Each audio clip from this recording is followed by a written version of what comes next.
This is the Clutch Picks Betting Podcast presented by ClutchPoints. Rate us, review us, like, follow, and subscribe, and all that other fun stuff. My name is Sheldon Alexander, joined as always, by my dude, the guy who gives me the information and education that I crave on a weekly basis. My guy, Mr. Matt Russell, sports betting professional and creator of The Window, available on Substack and via podcast. Mr. Russell, it is week 14. I literally triple checked that. Got to. While I was getting ready for this podcast that we do on a weekly basis. It's week 14. How you feeling, my dude? How you feeling? Yeah, it's December. It's week 14. College football season no longer has that week ahead schedule. So now I have to go back to being confused about what week it is because I don't have sort of college football. Oh, it's week 14 in college, which means it's week 13 in the NFL. I'm out on my own. So I'm doing the same thing you are, reminding myself that it's December. My wife reminded me that it was December because December 1st, you know what that means? Christmas tree's going up. Yeah. Right? Yeah. Gotta hit the streets looking for a tree. And so that's we're festive AF around these parts. You go with the real tree. Real trees are moving. Real tree, yeah. I honestly, I could go either way on the whole thing. I realize, I think financially, it's probably a better idea to go with the fake tree. But there's something about the experience, just getting out there and going to some random guy behind a grocery store and buying just a tree and throwing it in the old back of the pickup truck and bringing it home. We sacrifice sometimes for those we love. I understand. I mean, I'm not Mr. Christmas spirit necessarily. So, we try to, sacrifice is not the right word, right? We try to just sort of go with the flow where we can. Like that. See, that's a married man right there. That's a veteran right there. I know much. But I mean, much like we do on this pod, I don't really know what I'm doing. You're the one that comes in with what we should be saying here. And for those that might be unfamiliar with what we do on this pod, we talk about the NFL. We talk about each and every game, and I come through and try to give you a pick for each and every game. And then Matt comes through with the information and education on where the line was, where it is, and where it could be going heading into kickoff. I hope to come out on the other side with a more informed pick. I try to play the role of the viewer. Ask the questions that you would ask as said viewer. And sometimes Matt convinced me to change my pick, and other times I foolishly don't listen. Kansas City Chiefs. Basically the Chiefs. Yeah. I mean, if you're not in on the bit yet as a listener to this podcast and understand what's going on, I gotta say that this has to be on you. Yeah. But anyways, that's a joke. That's the bit. I literally say this before every episode. So the goal is to win more than I lose. And the Kansas City Chiefs are part of the reason why I am below 500 here. I was going to say, get to the record. We are 7-9 last week in week 13. And on the season, 95, 98, and 2. Yeah. And even if we just did simple, quick math, I'm pretty sure if through 13 weeks, the Kansas City Chiefs against the spread are probably I don't know. At a 13 weeks. Well, they're literally 0 for 6. They're 0 for their last 6. And I'm pretty sure you've been on them every single time. I think I might give myself a 1 out of 5. I think on 1 week I went against them and we covered. I think the 1 week. Well, yeah. No, you might be right. I think there was 1 week. Dodged it. I think the Buccaneers maybe. Did you get on the Baker Mayfield train that one Monday nighter? Maybe. I don't know. Doesn't really matter. But the point is, right? It's pretty clear. 7-9 last week, right? You take that 9, you move it over to the win column by just fading the Chiefs, giving up big time points. Yeah. And now all of a sudden you got 8-8, and that's probably been the case a couple of different times. So yeah, like you say, if you're listening to this and you don't get the bit at this point, and you're sitting there also at 7-9 because you also took the Chiefs, that is on you, because Sheldon knows what he's doing when he gets in on this, and yet he does it anyway. So again, you can. There's a lot of scenarios where if it comes to it, you can side with Sheldon over me. I have no problem with that. When it comes to the Chiefs out here giving away 12, 13 points in a football game these days in the year 2024, that one's on you. Yeah, I'm going to say this. It's going to be really funny when I fade the Chiefs in the playoffs, but we'll get there. everyone will be stunned right. when the fading of the Chiefs come. Exact wrong time to do so. Yeah. Exactly. Yeah. Which also makes it so perfect, right? Yeah. But yes, we're on to week 14, which of course begins on Thursday night football. And Thursday night football this week, kids, begins with the Packers at the Lions. Lions is 3-point favorites. And another thing, if you've been listening to this pod week in, week out, I've been rolling with the Lions, and I will continue to be rolling with the Lions, although they did not cover last week for us or for me on Thursday night football, or I guess Thursday Thanksgiving football, lunchtime football, in an absolutely wild game in which they were winning big, they were up big, and then somehow almost found themselves losing if only the Bears weren't the Bears. Yeah, they were flusing. They were flusing it up. They flused it up. Perfect way to sum it up. But we were looking ahead at this matchup, knowing that things would get tough for the Lions in these matchups, and they'll get to play the Packers here in a big-time matchup for Green Bay. But I'm on the Lions just because I feel like as long as I can figure out if some of their healthy bodies are back, I feel like I'm comfortable taking the Lions. But I know they were beaten up. There were more players just leaving the game last week. And, Thursday to Thursday, it's still a week off. So hopefully some healthy bodies come back. But with that said, at 3 points, I'm okay to lay the points here and take the push if they only win by the field goal here. Yeah. So, let's start where we kind of always do, right? Like the look ahead line or where the projection for the line was supposed to be, where it is going and all that stuff. The look ahead line for this was 5.5. And so when you talk about the idea of, worried about the Lions' health and all these guys getting hurt, and maybe that contributed to the Bears coming back in that game, maybe it was just a matter of complacency, right? Like you mentioned it, they were up, 16 points. Jahmyr Gibbs has the ball and relatively uncharacteristic fumble in that game where you just kind of go, if you're sitting there with -9, -9.5, you're sitting there going just give me a field goal here. Let's get up 19. And it feels like that's kind of it. But when that fumble happens and it's still a 2-possession game, that gives the Bears life. And it doesn't necessarily it doesn't necessarily scare the Lions because the Bears hadn't done anything all game against the Lions, right? And I think that's important to kind of remember that the Bears didn't do anything for 2.5 quarters essentially, or certainly 2 quarters in that game, because how do we get to -3 from where we were with 5.5? Yeah. And so obviously the answer is, one or two things. It's either one team has a drastic change in their rating, or both teams have a pretty, sort of medium-sized change in their rating. And so what do? Do you drop the Lions because of that near, I don't even want to say loss, right? Because, they sort of got into field goal range to tie and all that kind of thing. But that bit of a scare that they had. So do you drop the Lions? I would say, yeah, a little bit. Right. But again, we're probably a Jahmyr Gibbs, fumble away from them covering that game relatively easy. And we wouldn't change anything that has to do with the Lions rating that we talked about 2 weeks ago, their rating being up in the high 70s. So it's no longer in the high 70s. It's now back around 73. And I think that's a pretty fair spot to have the Lions, especially given a couple of the injuries that they've had. Right. Now even that sounds so high, right? Because it's so good. Because it is. It's literally the highest in the league, right? Yeah, I know. And it's you're probably just good at being a 73. Who would complain about that? Yeah. And it's why when it gets up into that higher than 75 range, where we're all right, we're talking about very nearly historically great. Let's tread lightly here with backing the Lions. Now they end up facing teams like Jacksonville, who can't do anything, against the Lions. But anyway, so the point is well, how do we get to 3 here? And the answer is the Packers have taken a massive jump in their rating for us to get to 3. Yeah. And just think about it this way, right? If the Lions are a 73 and they have home field advantage, right? So you're going to give a couple of points for the Lions here. We're basically talking about the Packers being 1 point of actual football points away from the Lions here. And that is pretty heady stuff for the Packers, right? And so under our ratings, right, out of 100, the Lions are 73, the Packers are a 69 out of 100.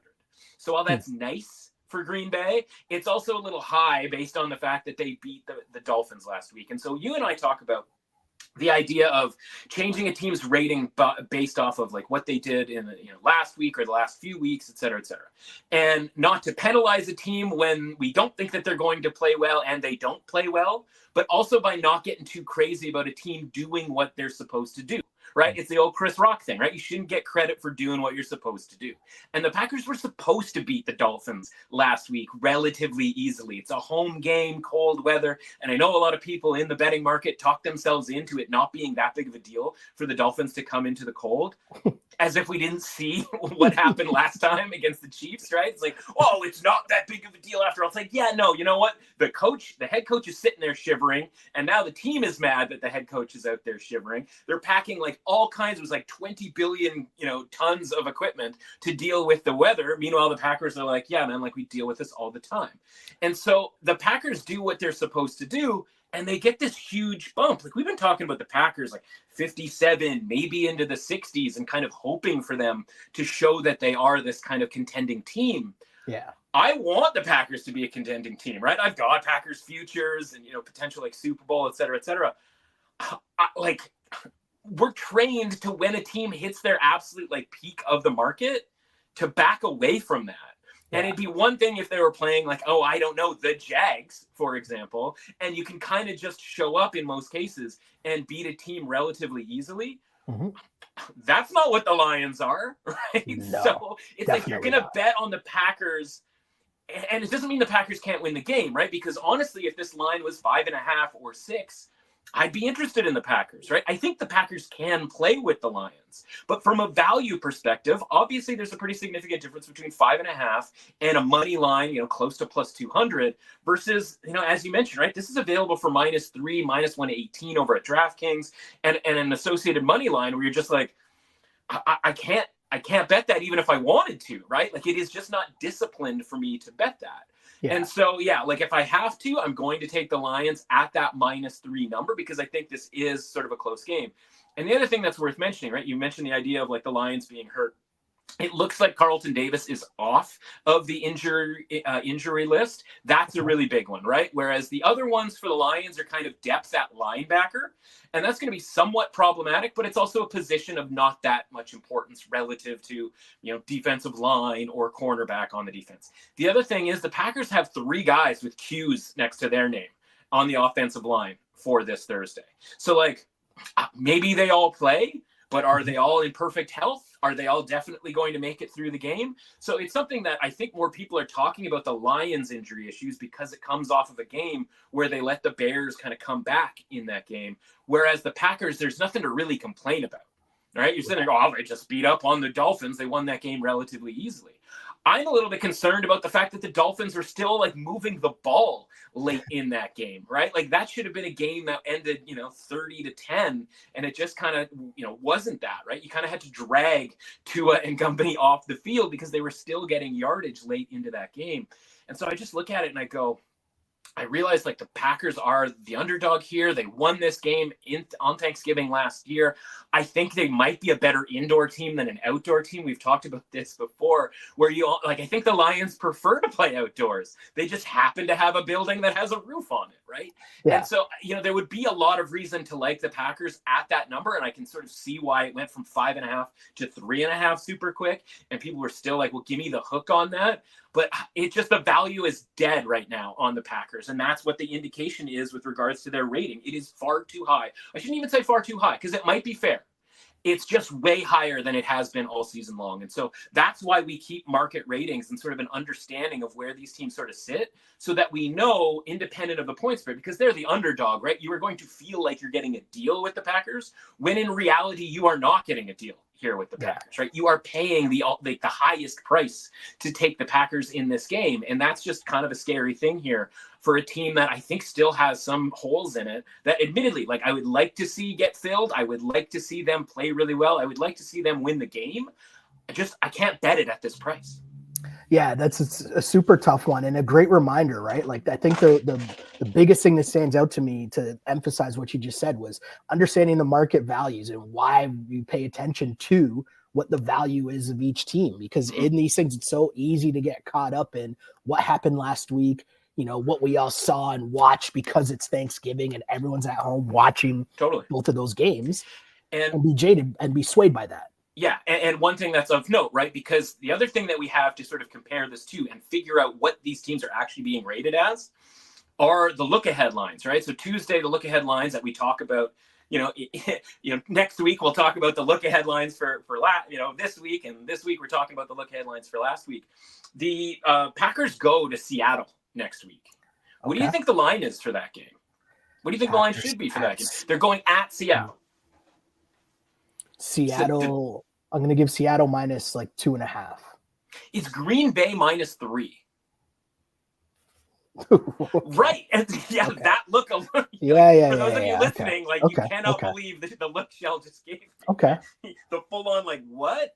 And so if it's not indicative that their rating is crazy in this game because they're the underdog, think about that, right? If we flipped weeks and they were playing at Seattle this week, you can bet Seattle +3 for next week right now if you wanted to. Just go ahead and do it. Right. And that's not because Seattle's bad and Detroit's bad. It's because the market thinks that Green Bay is that good and they are warranted to be -3 next week at Seattle. And so, spoiler alert, let's go ahead and bet Seattle +3 next week. Right. I like it. I like it a lot. Speaking of those same Seattle Seahawks, we have them as our next game here, which is one of the feature matchups here. And it's because the wild NFC West continues to cook. But you got the Seahawks taking on the Cardinals. This is the top 2 teams in said division. Cardinals at home and favored by 2.5 points. As mentioned, got a little love for Seattle as much as I can as a Niners fan. But this really dates back to what we talked about in the preseason in terms of the Seahawks being our pick to win the division. And for that to happen, this would be a huge, huge game in going towards that, right? Obviously. And, the Cards, as much as they've had an interesting season, an up and down season, I feel like when they've looked good in the flashes, it's more like fiction than reality, so to speak, right? I never really bought into the Cards and what they were doing and what their whole operation is. Now, that's not to say they can't win this game at home because they've had moments where they look unstoppable on offense. But, if I'm getting points with what I believe to be the better team, most often than not, that's what I'm going to roll with here, and that's what I'm doing. Seattle +2.5 is where I'm at. Yeah, and I like that we went right to this Cardinals game right after talking about the Packers game, because the Cardinals are the example last week of not downgrading a team because you didn't think that they were going to put up a pretty good performance the week before, right? They go to Seattle, speaking of, and they don't play very well against Seattle coming out of their own bye week. And obviously a different scenario. They hadn't, they just played the Jets and the Bears, 2 teams that are firing coaches in and around that period of time. And then they go to Seattle and it's well, I don't think they're really going to play all that great. And then so they go to Minnesota the next week and we're take the Cardinals plus the points. And I wouldn't have said that if the line was 2.5, but the line was 3.5, right? Yeah. And so it doesn't end up mattering because the Vikings win that game by 1 point. But the point is, right, it put us on the Cardinals at +3.5 when we wouldn't necessarily have done so at 2.5, right? So we didn't downgrade them the way the market did because we didn't think they would play all that great. Same kind of deal last week with Seattle, right? We're do not love this spot for Seattle. This is kind of grim. Going to neither did they to start the game. No, and that's exactly my point. It's because you watch them win those 2 games, San Francisco and Arizona, to take sort of the lead, if you will, in the division. And that's we got to play the Jets and then come back and play the Cardinals again. This game doesn't really fit our schedule with the idea of playing well every single week. And then you show up and they don't play well at all. It's fumbles on kickoffs. It's allowing kick return, touchdowns, but they come back and they win that game anyway. And you can beat up on the Jets for that if you want. We'll obviously talk about the Jets here in a second. But I think that was a really important, didn't really deserve it, didn't play all that great type of win for the Seahawks. And so, again, the Seahawks have just kind of been rated right at 50 all season long, right? That's dead, middle, whatever team, right? And you said, I don't know if the Cardinals should be favored in this game. You'll remember the Cardinals were favorites in Seattle. a couple of weeks ago. Yeah. Right? And if they're favorites in Seattle, they got to be the favorite at home, regardless of sort of how they played in that game, because obviously it's a different situation. So I think it's a fair number. I don't necessarily want to back Seattle because, again, we're already positioned right now where this is a high leverage game for NFC West division title futures. Yeah. So it's like, what am I going to do? Put another bet on it and then like watch Arizona win the game and then just be sitting there going like, oh man, we're now in a fist fight here down the stretch for the Seahawks NFC West bet. And we just lost a bet. Like, it doesn't really make sense for me. What I will do as one of the few 2.5s out there is I'm going to dare the Cardinals to win by 9 points here. This is like the best teaser leg for me on the board here. So I'm going to bump this thing up to 8.5 and a 6.2 team teaser. And that's how I'm going to play this game because I agree with you, right? The Seahawks are maybe the better team than the Cardinals. This is a game that should be close, should be hard fought, should have been like on the calendar circled for both sides. And again, I was impressed with Seattle not having their, A game, if you will, and being able to make that comeback last week against the Jets. And hopefully that doesn't take, some of their energy out, if you will, for this game, because like this is the biggest game of the season in the NFC West to this point and maybe going forward.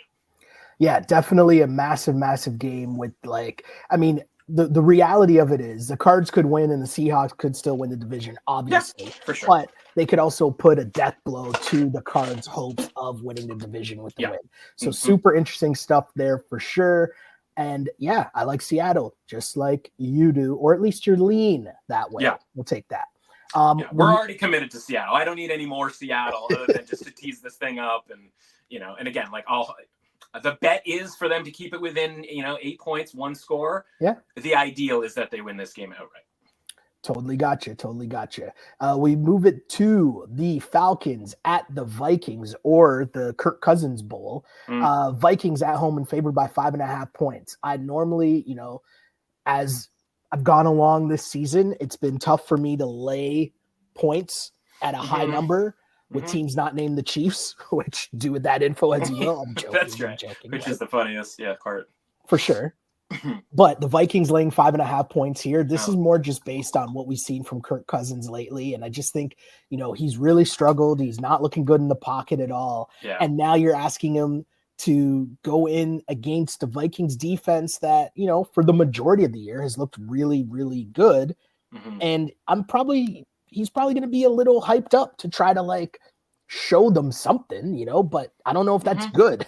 Do you know what I mean? I don't know if that's a good thing this spot right now. They're not really playing on the right side of things right now at all. So for that reason, I'm leaning here, laying the points with the 5.5. I know it's a lot, but I'm going to need to be talked into Kirk Cousins, and maybe you're telling me there's some Michael Penix music coming or something, but I don't know. That would tough times for the Falcons. If there was, it wouldn't be this week, right? Because they're not going to do that to Kirk, regardless of his performance last week. And let's be honest, right? So we had the Falcons last week. The idea being, coming out of the bye week, they haven't been playing well, right? They got blown out the week before. This should be a situation where you're going to get the absolute high-end performance out of the Falcons. And being home underdogs to the Chargers was an indication that the market had soured on the Falcons, and their rating for that game, i.e. what the point spread was built off of, wasn't expecting the Falcons to play essentially their best game of the season. But you know what happened? The Falcons played their best game of the season, except for Kirk Cousins, right? The defense was really good, a defense that hadn't gotten pressure basically against anybody all season long. I think they had 4 sacks on Justin Herbert and a couple of more pressures beyond that. And the Chargers offense didn't really do anything all game. Bijan Robinson just scampering through the line of scrimmage over and over and over again. They were feeding Bijan over and over and over. And, they were running the ball as well with Bijan as they basically had all season. And so you take those two things, and you're supposed to win the game, or you're supposed to cover, 2 points, 1.5 points, whatever it was, or whatever you had it at. And then Kirk Cousins just starts throwing the ball to the other team. And it's that's the thing that's going to be the issue here. The veteran quarterback that we paid so much money for is going to force these balls. Physically he can't, make those throws anymore, and he's forcing those throws in. And you look back at some of the wins, right? The Eagles win. There was the Buccaneers win. Yeah. And if you look at some of the touchdowns that he threw, we're probably should have been intercepted, right? Mm-hmm. And he's playing on that like razor's edge. And unfortunately for him, the razor went the other way. And the irony in all of this, of course, as we go back to Minnesota with Kirk here, is that everybody's complaint about Kirk Cousins was that he would just check it down, right? Not force the ball anywhere. It's like, they lose that playoff game, not because he checked it down, but it's like, 4th and 15, and here comes the 6-yard out to TJ Hawkinson, right? And people are like, come on, Kirk. But if all he did was just check the ball down against the Chargers, they win that game because they, end up kicking a field goal instead of throwing an interception to get within 2. And then late in the game where it's, 4th down and he has to make a play, instead of kicking a field goal to win the game, they're down 5 and he has to do it. Right. And then, by the way, he just gives the Chargers 7 points with a pick 6 as well. So there's 13 points just on straight up Kirk Cousins garbage from that game, in a game that they lose by 5. And you just go like, man, I can't believe that was the issue. Kirk Cousins being too aggressive in that game. And so the part of me that goes, all right, first and foremost, I don't want to be laying points with this Vikings team. We saw that last week where they can just absolutely no-show a first half. There were 3 games last week, and we'll get to some of the others, where if you just watch the first halves of games, the Cardinals were so much better than the Vikings in that game. They had no business losing that game, or even having the Vikings be in that game to lose that game. So I'm there's just no way that I'm laying it with the Vikings here, because that assumes a couple of different things. One, that the issue that we've had with Sam Darnold and being able to convert drives into touchdowns is all of a sudden fixed. Maybe, right? Again, if the Falcons don't get pressure, then sure, maybe. But also, Kirk Cousins, as much as the defense knows Kirk Cousins knows the defense a little bit, right? And not that he can necessarily pick out exactly who's coming, but in practice, if you have, practiced against that defense, that gives you a little bit of a head start. And we've talked about how the Vikings' best work on defense has come against the young quarterbacks in the league. Not necessarily the veteran quarterbacks in the league, and not necessarily the quarterback of the team last year, who was this close and knows the weaknesses of each individual player that was on the team last year. So, you're just asking in this case, the Falcons, sort of desperate team, et cetera, et cetera. And by the way, right, the Vikings just still living the high life, man. 10-2, 9-2, whatever they are right now. I guess it would be 10-2, right? Because we're done with the buys if you're not on a buy anyway. So this 10-2 Vikings team is pulling it out of, where. And I there hasn't really been a scenario where I've been all that interested in laying points with this team, not since the Colts game, which I had reason to, because it was Joe Flacco is all of a sudden the Messiah and is going to take the Colts back to the promised land. It's no, we're not. We're not that. And I don't think the Falcons are as bad as the Colts. And there's a bunch of stuff that I think the Falcons can do here to stay in this game. But man, Kirk Cousins has got to be more safe, safer with the football here, which is such a weird thing to say, because we just spent his entire career with the Vikings go man, we need you to push the ball down the field. So I don't, who knows where we are here with the Kirk Cousins era. This has to be kind of the last chance though for Kirk, right? If it's bad in Minnesota, I think you're right. I think it's Michael Penix next week. And every time we've seen Kirk Cousins sort of be back against the wall here with regards to his job, right? Whether it was Washington or Minnesota, he somehow manages to come up with a performance that sort of stems the tide a little bit, right? It's how he's made this much money. I don't know that any mediocre quarterback, and you can bring me the list of all the sort of guys who have had long careers, but we've never really thought were any good. I don't know that any of them has made as much money as Kirk Cousins, right? Going back to getting franchised year after year with Washington, getting the big deal with Minnesota, and then getting this big deal. The guy's got cockroach qualities, right? It's he's just going to somehow survive. And maybe this is it because of the Achilles situation. And again, maybe that whole deal where, they sign him in March and they've got a month before the draft and they maybe see something and they don't love necessarily where they're at. And they say, you know what, maybe we should draft a quarterback, 8th overall. Maybe this is that sort of last shot here, but whenever Kirk Cousins has his back against the wall, I'm going to sort of take it. I'm going to just do it. But I will say the way this line is moving, I want 6. I'm waiting as long as I possibly can to get +6. Well, with that knowledge in hand, I don't have the flag with me. There's the one thing I forgot to pack with me today, but okay. The point remains. The pick has been changed. Switcheroo. Atlanta.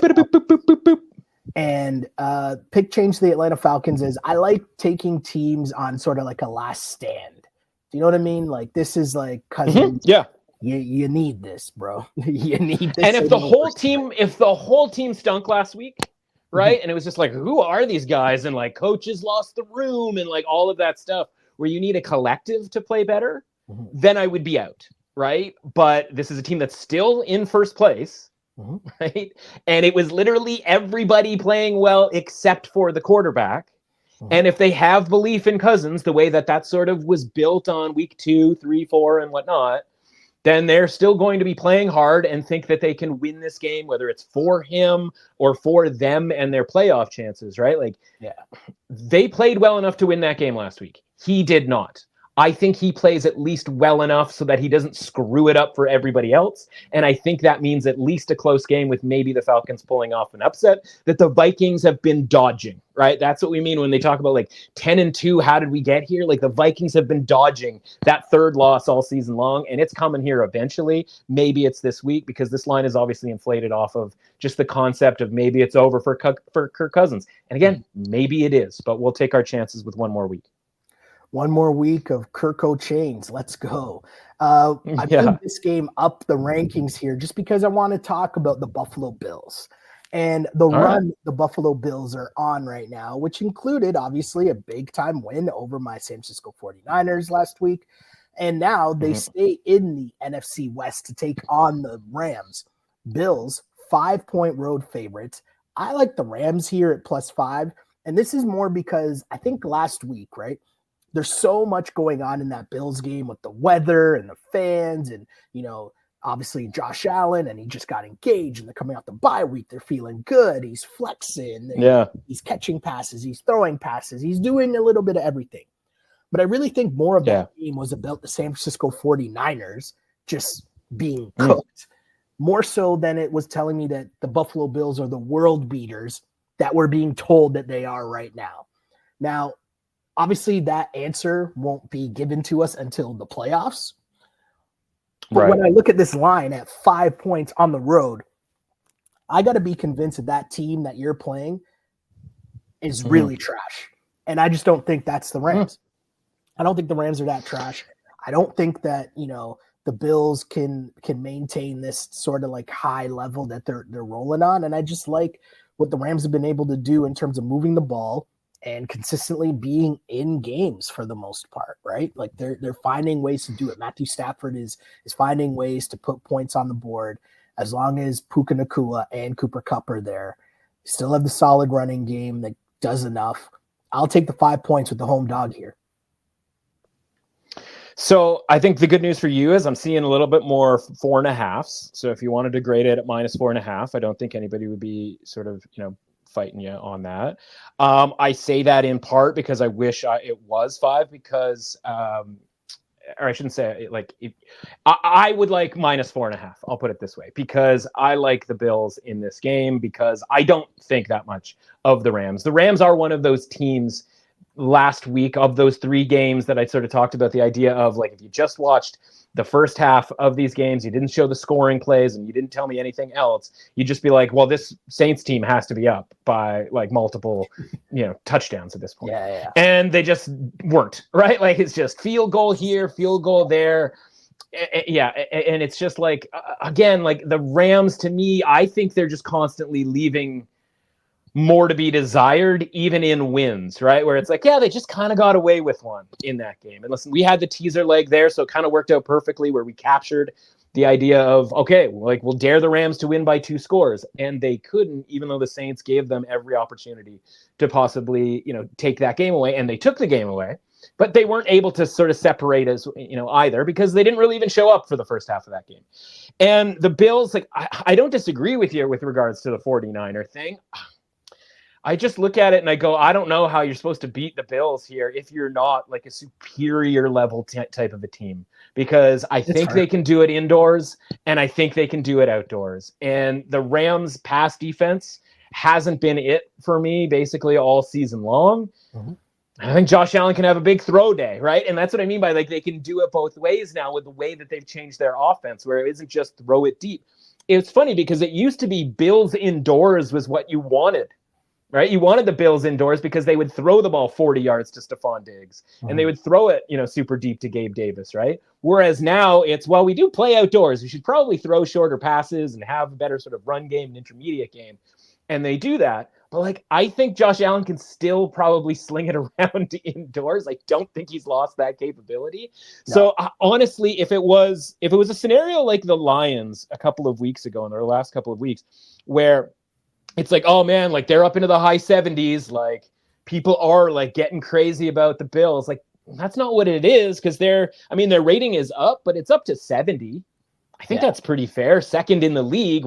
And by the way, like we're looking ahead at Bills Lions next week for, the championship of the regular season. That's going to be extremely, enjoyable. And speaking of Lions for that, I'm not going to make you do the like guess the line type situation. I'll just tell you the look ahead line has the Lions as a full 3-point favorite in that game. I like it. At Detroit, right? Which, by the way, also tells you what the market is thinking about the Packers, where the Packers are like the equal of the Bills. And it's like, well, who's not, who else is higher than the Packers? And the answer is nobody. It's literally just the Bills and the Lions, right? So again, not to drag it all the way back to Thursday, but like that's where the Packers are sort of, that's the universe that they're living in right now. So the point is like, I think the Bills have done more than the Packers to sort of, warrant this rating. So I think it's a fair rating for them. And again, I don't know what it is about the Rams. Listen, they won and they covered. So, you have to give them credit for that. I just didn't really make sense to me that they would be -2.5 on the road against the Saints. Again, they won, they covered. So it makes sense, from a win-loss perspective. But I'm not there with the Rams. There's sort of too much that we've seen. Like, think about them getting housed by the Eagles and them losing at home to the Dolphins, right? Like, the home field advantage just isn't there. So what am I sort of hanging on to with regards to the Rams? I think the Bills can defend the pass pretty well. And, you mentioned that the Rams are doing just enough with the run game. I still think it's a really inefficient run game with Kyren Williams. They're sort of sticking with it. They can beat some of these bad teams because they can take time off the clock. I just don't think they can do it against the Bills here. So again, anything under a touchdown, kind of in just about every scenario, like I just want to be on the Bills and sort of take my chances with that. And so that's where I am. Like, I think back to the opener was 2 or 3 years ago. We're a much better Rams team, coming off of a Super Bowl victory at home against the Bills. And the Bills just walked in there and like beat their bleep off. And, and I know obviously those are sort of different teams from way back when, but like, that's how I kind of think this is going to shape up again, where it's like, well, maybe the Rams can kind of, hang in there. It's like, no, man, I just think the Bills are really good. This is one of those where I appreciate these conversations. The pick has been changed. And why I appreciate these conversations, because we're on week 14 now. And at certain points, I forget the biases that I have on both sides. And this is a perfect example of a Rams team that I've believed in since the start of the year. Even though they haven't lived up to that, I'm still pushing that, that lean of liking the Rams, even though they haven't lived up fully to the expectations. And on the flip side, it's the Bills where I don't believe in them but I don't believe in them into the tier that they're at. You know what I mean? But that's because better than the Rams. Do you know what I mean? I don't believe in them against the big boys. But the Rams aren't the big part of the and the part of that is because we went into the season thinking that the Bills were taking a step back, because the idea was like Matt Milano's out defensively and they've revamped the secondary and all the sort of familiar names at safety and a corner, Trey White, Jordan Poyer, et cetera, et cetera. Like, the defense is going to take a step back, and Stephon Diggs. Like, the offense has not taken a step back. It is different. It is less sort of like immediate explosive, but it is still very good. They have been without Dalton Kincaid and the kid from Florida State, whose name is escaping off the top of my head right now. But like, what if those guys come back? And there's no guarantee they are coming back, right? But like, they are working around all of this stuff because they play good defensive line, they play good on offensive line, and that is going to take you a long way in the NFL. And so any advantage that the Rams sort of have against some of these sort of mid teams, if you will, where they can, they make a couple of defensive plays against the Seahawks and they win that game, right? So Matt Stafford, everybody's running around, bomb and, game winner in overtime, and it's all very exciting, right? And then you just kind of get to the rest of the games, and anybody they play who's good, You know, we give them a lot of credit for beating San Francisco early on in the season. Yeah. That's a win that just doesn't quite look as good anymore, right? No, and it's like it was super impressive at the time because they were without Kupp and they were without Nakua, right? But even the Matthew Stafford to Cooper Kupp thing isn't exactly lighting the world on fire at this point, right? Yeah. So yeah, people are excited about the Rams. I shouldn't say excited about it, but like people give the Rams like this leash that like I just don't think is deserved. But you know, they go and they pull off a win and cover last week against the Saints. So it's not like I can downgrade them super excessively. It's more just like, yeah, I think the line is fair, but I think the Cowboys, the Bills, I don't know, I said Cowboys, I guess I was looking down at their name. But like, I think the Bills just come in there and just do their thing where they just like win pretty comfortably. A couple of touchdowns, something like that. Totally get it. And this fits perfectly into our next game, which is the Panthers at the Eagles. And the reason why I'm saying this fits into the next game is because much like my thoughts with the Eagles, if you remember back to last week's pod, our regulars will remember, right. I acknowledge my flaws. I try to. And you help me through that. Acknowledge your biases.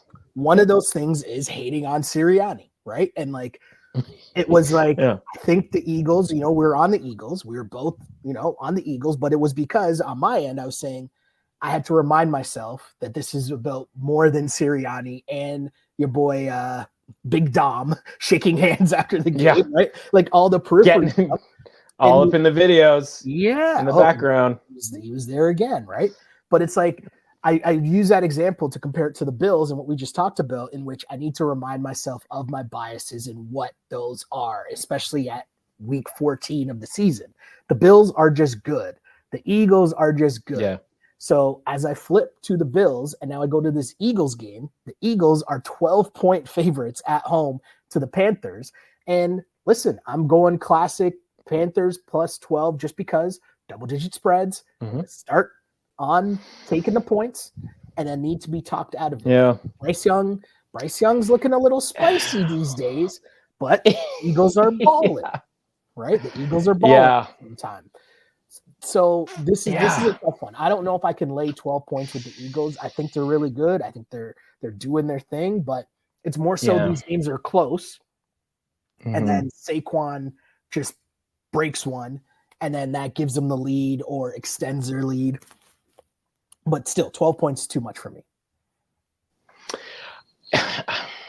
I'm going to say, okay, I'll put it this way. I'll probably find a different way to bet this game based on how I think the matchup is going to go. I will say this. I don't know why, but again, this is cross-referencing this week's point spreads to next week's look-ahead lines, right? Because those two things are tied together with regards to team rating. The Eagles' rating is actually lower based on these 2 point spreads because they have Washington next week. Okay. Than it kind of was last week. Like, I don't really understand why. Sorry, they have Pittsburgh next week, not Washington. But like, they're only 4.5 next week to Pittsburgh based on how Pittsburgh has been rated. Where listen, they were +3 against Cincinnati last week, right?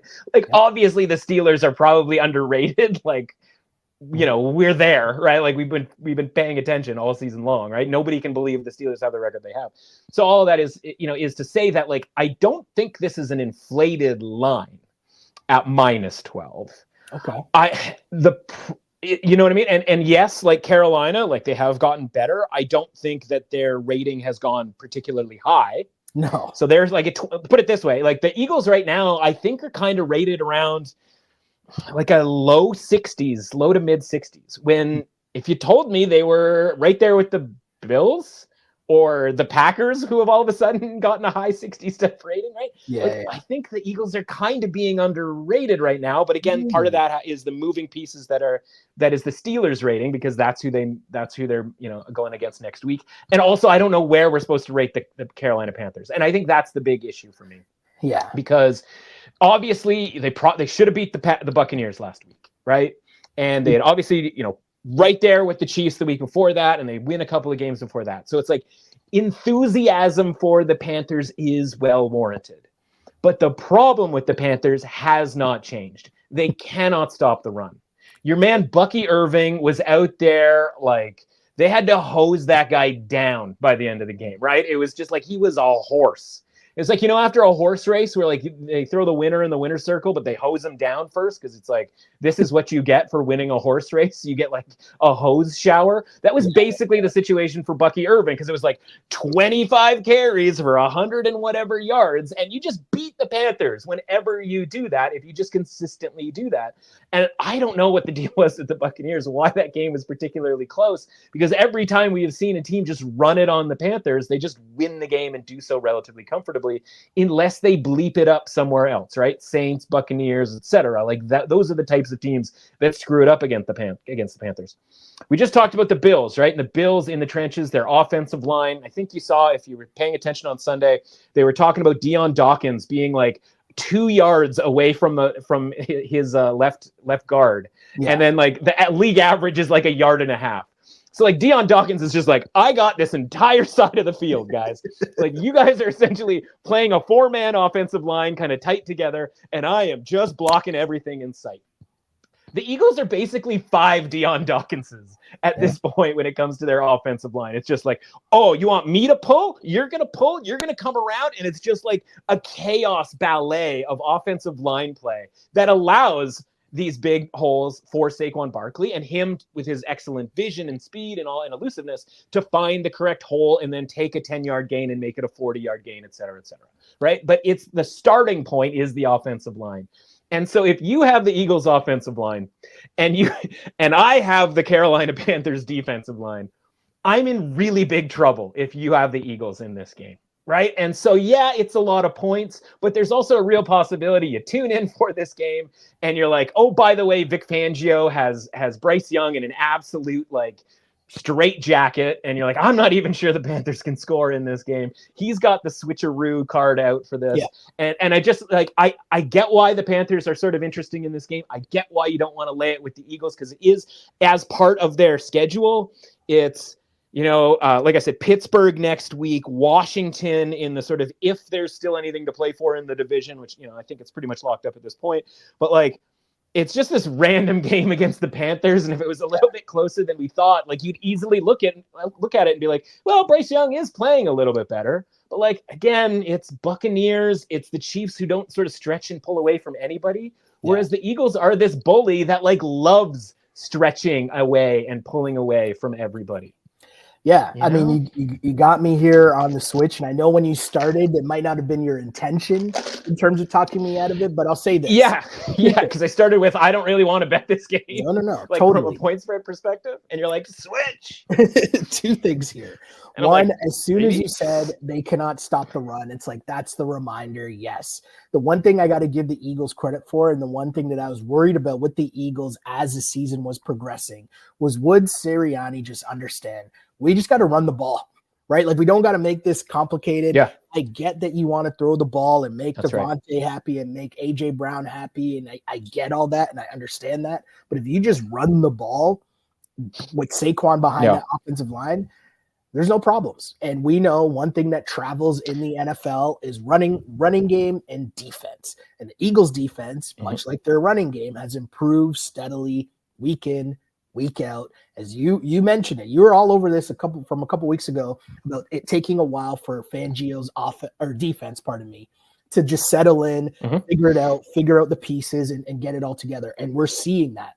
The late score by the Ravens last week, I think, kind of like hid the fact that game, like, they got shut out on defense, right? Like, they were not doing anything. The Ravens had nothing for the Eagles defense. And so, Bryce Young, you could be playing well the last couple of weeks, but if you're going to get stalled against the Eagles defense, that would make sense to me. So that's the reason for the switch. Those 2 things there. Eagles minus 12. And it's worth mentioning, right? Like, the success that Bryce Young has had, and it wasn't like that great last week, but against the Chiefs, right? It's like against the blitz, taking advantage of teams sending extra players. The Eagles don't really need to, because that defensive line, right? We obviously talk about the offensive line with the Eagles, but like the defensive line also, the Jalen Carters of the world, and these guys are just like picking 2 dudes up and like smashing them together and like, get out of my way. It's like, I don't know that Carolina is going to be able to score in this game, because as you just mentioned, right?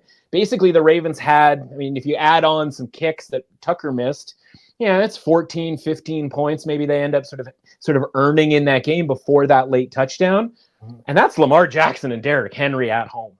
right? Like, what is the number of points that Carolina is supposed to score in this game? Regardless of like how well Bryce Young sort of looks or has looked against obviously some different opposition here over these last few weeks. Like, so that's what I mean by like, is it team total under for Carolina? Is it like Eagles team total over when they could just like, boa constrict Carolina and not even have to get to that team total over, So like there's some different ways that I want to kind of think about this game before I actually make a best bet on side or total. But you can see where I'm sort of going with it one way or another. Yep. Nope. I got you. You mentioned the Steelers as we switch on to the Pittsburgh Steelers, who are hosting the Cleveland Browns, a rematch of a game that we've seen just a couple weeks ago. Steelers now at home and favored by 6.5 points. I'm starting on the Cleveland Browns in part because of what we just saw a couple weeks ago. And I guess the big discussion will be how much of that was weather and home field for the Browns and just a bad spot for the Steelers versus just where the Steelers are at. I mean, we just saw Russell Wilson in 2024 throw for 400 yards.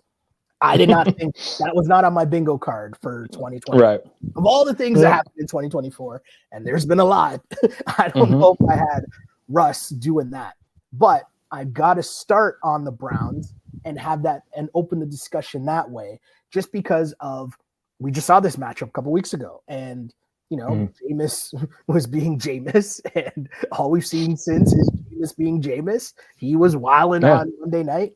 What's he got for the Steelers this week? I'm going to start here with saying I'm on the Cleveland Browns plus 6.5, just because of that factor. They'll be able to put up points, which up until last week, this past game for the Steelers, I don't know if I would be saying, hey, Russ can go out there in a shootout and, put the points up on the board needed to cover 6.5 points. Yeah, tough game to sort of understand. And again, part of that is because Pittsburgh, is sort of tied to their game next week against Philadelphia that we just talked about, and trying to figure out how these teams are supposed to be rated relative to the marketplace and each other, right? Because all of these teams, Pittsburgh, Carolina, Philadelphia, that are all sort of tied, even Dallas, because Carolina plays Dallas, these teams are all sort of tied together where you could make a case to move them up, right? Even Dallas, from where they were, you could make the case to move them up. Cleveland, you can make the case to move them up, even though they, technically didn't cover that game on Monday, right? But they played well enough for you to think, oh, you know what? This Browns team, as we sort of tried to figure out all season long, or at least with Jameis, are they better than a 35 out of 100? Yeah, I think they are, right? Like, but they didn't win or cover that game on Monday. And so, like, they could move up. Is Pittsburgh better than a 53 out of 100? All signs seem to point that they are, right? And that's what I mean by Philadelphia kind of being like in this weird rating scenario right now where it's like, why aren't they higher?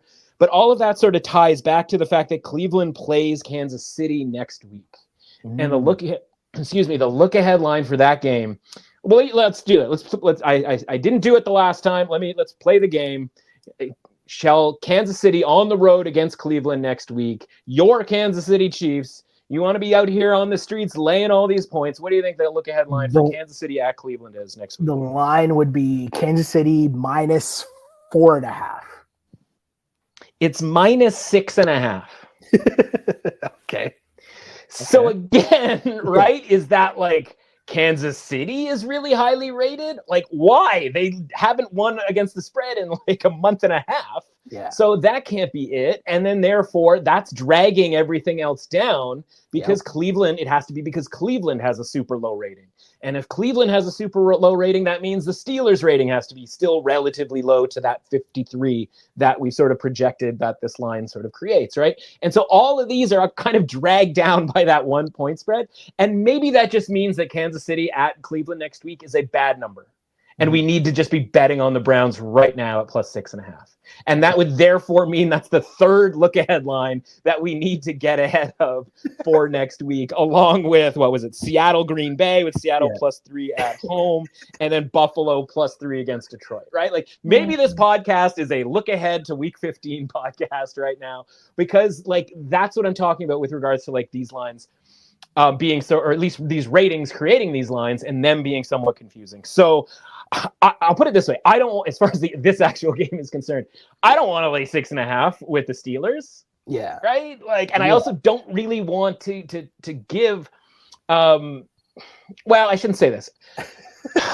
In theory, you should be betting like high end, polar results with Jameis, right? So it's like maybe the money line with the Browns, but they're facing a team that like is very much like not polar results. Like you just know what you're going to get every week from the Steelers. It's just going to be really, really solid. And if the other team's defense, like Cincinnati, is really bad, then the Steelers are going to look good on offense. But if the team's defense is pretty good, then the Steelers aren't, right? They are going to play to the level of the opponent or take advantage of whatever the opponent cannot do. And so I don't want to be laying any points here with the Steelers. I guess it's the Browns, but I also don't think the Browns have what it takes to win this game. And therefore, maybe this just ends up being the second leg of that teaser that I talked about earlier with the Seattle Seahawks, where instead of the money line at minus 300 plus on the Steelers, you take a teaser leg that is minus 270. That's what a 6-point teaser leg, is from an odds perspective. And you just throw those two together and you say, you know what, Steelers, I dare you to lose this. Or, Browns, I dare you to win this game. Because, the Browns obviously short week, all of the stuff that you might not necessarily like about the Browns in this game applies. But again, it's not going to be enough for me to take the Steelers minus 6.5 here, because I think the Browns are still probably underrated. I just don't know if that does anything for them in this game. I think it actually, as we talked about, applies more to next week than it does this week. Yeah, that's definitely a tough one for sure. I mean, I'm just Jameis in points, almost a touchdown. Most often than not, I'm going to lean that way and just. Would you be shocked if? Would you be shocked if the Browns beat the Chiefs next week, like at home? I mean, I wouldn't. Everybody else is almost beating the Chiefs.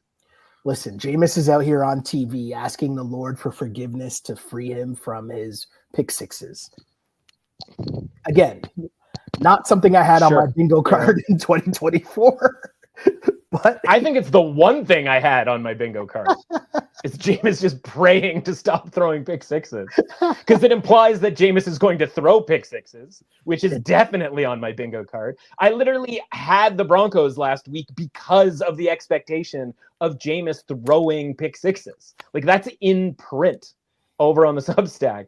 And so, we got away with one and bad beat and all of that sort of thing. But if the prediction is that Jameis is going to throw catastrophic passes to the other team, then how bad of a beat could it be if it's sort of built into the handicap? And I say that most of that facetiously, but it is also true. Rarely do we go into a game going, quarterback X is going to throw a bunch of bad balls and it's going to be a catastrophe. And then that comes true and is the reason that one team covers or doesn't, right? You kind of venture towards the middle versus just saying my guy is going to screw this up. And so that's the problem with Jameis, right? That is sitting, around all corners, and why, as much as I want to be Browns money line, no, I can't do it, because they're going to be up in this game and they're going to throw for reasons that we're not really sure.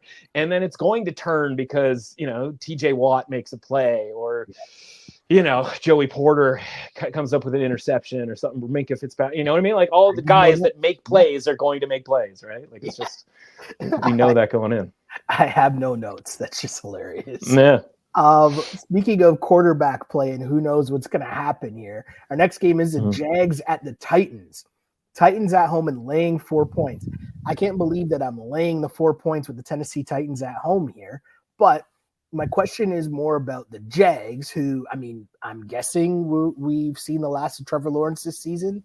That would be my first guess here, but at the same time, Mac Jones still kept them in the game, kind of, sort of. Mega backdoor Mac, absolutely just putting a bullet through my chest.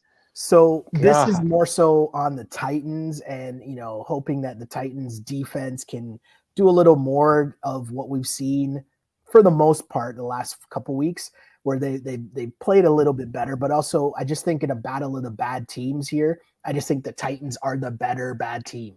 Normally, I know I would be saying just take the points with said bad teams, but I just think the Jags are a different level of bad.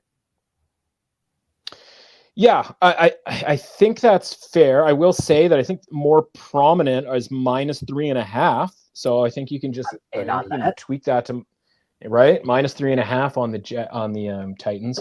Yeah, like on the surface, you look at this and go, 2 bad teams, give me the points, especially if I'm getting the hook, right? I just look at it and I go, yeah, the Titans got beat badly on the scoreboard last week against the Commanders. That game was 1 quarter of just sheer unadulterated, like Titans not ready to play, and the type of thing where, you know, there's certain like rules and regulations that they're sort of second level rules when it comes to betting on the NFL. And it's the type of thing that you only really remember when you're watching it happen. And obviously that leads to like, maybe it's just hindsight. But one of them is like, if a bad team pulls off an upset one week, it's probably a reason that it was an upset and not like just them being good all of a sudden. Yeah. It's because they can't handle success, right? And so the Titans get success against the Texans the week before. And then you go, man, against the Commanders who just lost as 10-point underdogs, like, oh, this is ripe for an upset. And then it's like, well, no, because the Commanders are at least okay and will come out the next week with some energy in the first half. And we talked about the idea of like energy and vibes having like more to do with this than we ever like want to admit. And then, by the way, like the Titans, like so content with their win at Houston the week before, is that they just think they can just kind of show up and it doesn't really matter how they play in the first quarter. And then it's like Commanders touchdown, Titans fumble, Commanders touchdown, Titans fumble, Commanders touchdown. And it's 21-0 at like the end of the first quarter. And you're like, well, yeah. Right. And then the Titans start to play a little bit, but it's far too late because they're not going to come back from 3 touchdowns down. And they're settling for field goals for reasons that I'm like not entirely sure about and all that sort of thing. So, you know, they get to like 28-13 because they've had 3 scoring drives, but it's not enough to kind of even sort of flirt with the idea of getting through the back door from a cover perspective. But if you are just watching, if you don't, again, ignore the score from the first quarter and just show up for the final 3 quarters, you go, oh, this is a pretty evenly matched game. Like, you know, they're moving. The Titans are able to move the ball, and the defense has had some success over the course of the season against some of the more disjointed offenses, if you will. And so it is worth mentioning, you know, as you suggested, this is a Mac Jones number from a, you know, who's going to start. Trevor Lawrence is in concussion protocol, right? Like, I don't think he's coming out of concussion protocol this week. Why would you bother, right? And so I just think that this is kind of that Titans game where they come home, they have a win in the last couple of weeks, so it's not like they don't know how to do it, and they just kind of, you know, again, sort of boa constrict the Jaguars and win kind of a sloppy game 20-10. You know what I mean? Just kind of one of those where like we all forget that this game exists 12 minutes after it happened, but it would also be sort of this, you know, kind of like an attractive game to use as an underdog and an underdog money line parlay, because it's like, oh, who are the Titans to deserve to be 3.5-point favorites? But like, again, that requires the Jags to do much. And again, the Jags just put it through our soul last week when they went, you know, got 2 touchdowns, including a 2-point conversion last week to get that inside of the number, not the closing number, because that actually went down to -3, which is so infuriating that people would think the Jags were good enough to bet on the Jags to get that line down to 3, have that game go to 23-6 in the fourth quarter, which, by the way, if the Texans offense was like any good at all, that's a 40-6 game. Yeah. Right. But like it's field goal after field goal after field goal in the first half. And then for them to get, you know, paid off by a double touchdown backdoor in the fourth quarter is exactly what the deal is with this NFL season, right? Where you're like, just come on, right? It was not deserved in any way, shape, or form, but yet it happened. So kudos to anybody back in Jacksonville last week at a super short number and somehow getting in there. Maybe it happens again because we're sitting there going like the Titans are awful. Why would we think we should lay points with the Titans? Again, like the Jags are bad, man. And again, nothing from last week, certainly in the fourth quarter, really should indicate that you need to be getting in on this Jags team now. Yeah, I mean, yeah. No notes there either. The Jags. But somehow Doug Peterson still has a job. That's all I got. We keep it going. Yeah, man. Good for him. What are they doing? Won't last. We got the Jets at the Dolphins here. Dolphins laying 6 points. And luckily for the Dolphins, they are no longer in the cold. Hopefully they've gotten a chance to warm back up after, guess what? What was Tua's exact quote about changing narratives? That did not. Oh, yeah. That did not. We're going to squash some narratives, guys. It's like, are you?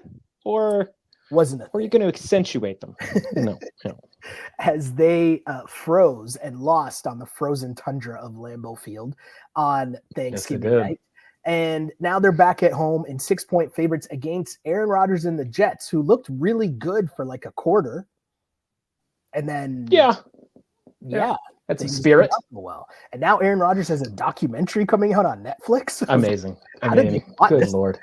They didn't plot this one out at all. Here we go. Unbelievable. An NFL team with zero foresight and a star player not having no clue about sort of his own mortality or whatever. This line here with the Dolphins at 6 points. I'm on the Jets. I'm starting here on the Jets just because it's a big number for me here, right? A division matchup. Two teams, and the Jets have just looked so terrible. I know everyone's throwing around the stat of the Jets and being favored how many consecutive weeks or to start the season and having a losing record and all that fun stuff.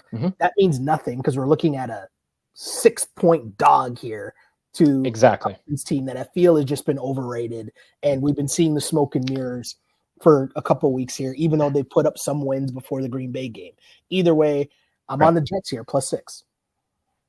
Yeah, and so think about the conversation that we had around the Jets last week, right? Where they're coming out of the bye week, and we had talked about, if we had put in an application, sort of submitting to the gambling society that the Jets are rated too high and need to be a 40 out of 100. And for the first 12 weeks of the season, the application came back, not accepted. Sorry, we think the Jets are above average. We don't care what you think. And at that point, we would respond by just simply betting against the Jets. And as you mentioned, against the spread, that has gone really, really well this season. And the one time we didn't bet against them against the spread was that Thursday night game against Houston. And we just took the under on the team total, and we won that too. And the one time we bet on the Jets was the other Thursday night game against the Patriots, you'll recall from early on in the season. And we won that too. So basically we win Jets bets every time they play. Except for last week, because there's a 99-yard kick return for a touchdown, another fumble another long touchdown by Leonard Williams going 90 yards, big man touchdown. And the under that I had in that game never has a chance when you have two defensive/special team touchdowns of that nature. So the point is I can look at this game from a ratings perspective and that game last week and go, yeah, the Jets should be a 40. And they were finally rated as a 40 in that game, which is why I went to the total, because I was like, I can't fade the Jets because I've been asking them to be rated this way all season long. So when you and I spoke, they were rated as a 40. By the time the game kicked off, they went from being 2-point underdogs in that game to being a small favorite in that game. So the odds makers literally said, all right, we take your application, we are stamping the application, this is the new rating for the Jets. And then the betting market came in and vetoed the whole thing by betting the Jets over and over and over again, drifting the Jets back towards around league average, right? As we talked about the Seahawks being a 50. If the Jets are a small favorite at home against the Seahawks, it means they're basically rated around a 52, like a 50 as well, I should say. And, therefore there's a point or point and a half for the Jets on home field advantage. So the bettors on the Jets fail, right? And then the odds makers come back this week and they go, we're doing it again, 40. That's what this rating indicates for the Jets. It's a 40. Guys, stick with it. The problem is the Dolphins are still being rated pretty highly for a team that, again, you mentioned, was it just the cold? Or again, are the Jets just not that great? They beat up on the Patriots. I get it. They had that sort of front door cover against the Raiders. So the idea that this rating is correct is, you could make a case for it. I am just going to consistently make a case that the Dolphins are sort of mid. Put it this way, are the Dolphins better than the Seahawks? I don't have that, but the market is saying that they are considerably better than the Seahawks, because if this game was switched, if this game was being played in New York, a 6-point spread for the home team here, you flip it 2 points for each side, and that's being generous, certainly for the Jets. You get to Dolphins -2 if this game is in New York. And the Seahawks were just small, tiny underdogs after the market weighed in last week. So that's telling me that the Dolphins are overrated beyond anything else, even just that comparison with the Seahawks. Yeah. I hate it. Like, we have been against the Jets over and over and over again. Again, at the very least, we predicted the line move for the Jets last week, even if we didn't want anything to do with it. But now we're getting to a space where the Jets can lose this game by even a decent margin and still cover a point spread. So yeah, I've already bet it at Jets plus 6.5. I understand why it's gone to 6.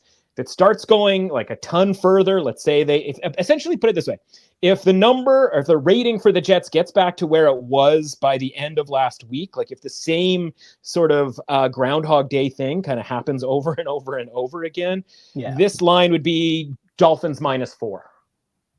Right. So again, if it was Dolphins -4, we'd be like, guys, you keep rating the Jets the same way, like, you idiots.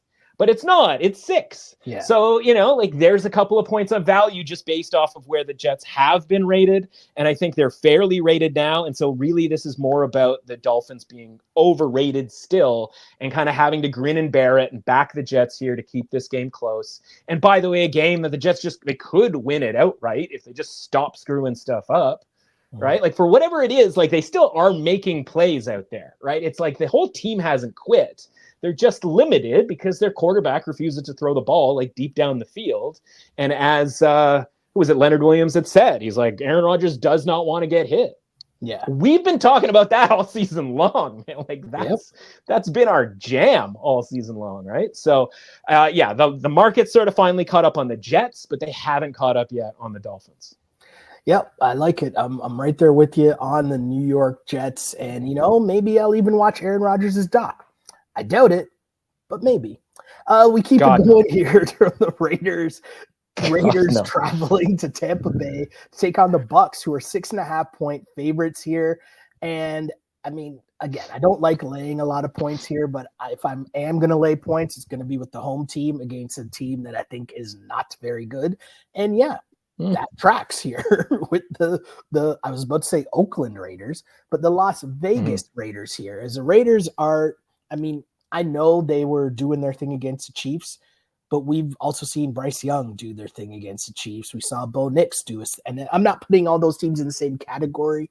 I'm just saying that I don't know if the Chiefs can be the team that gives me an accurate portrayal of who their opponents are.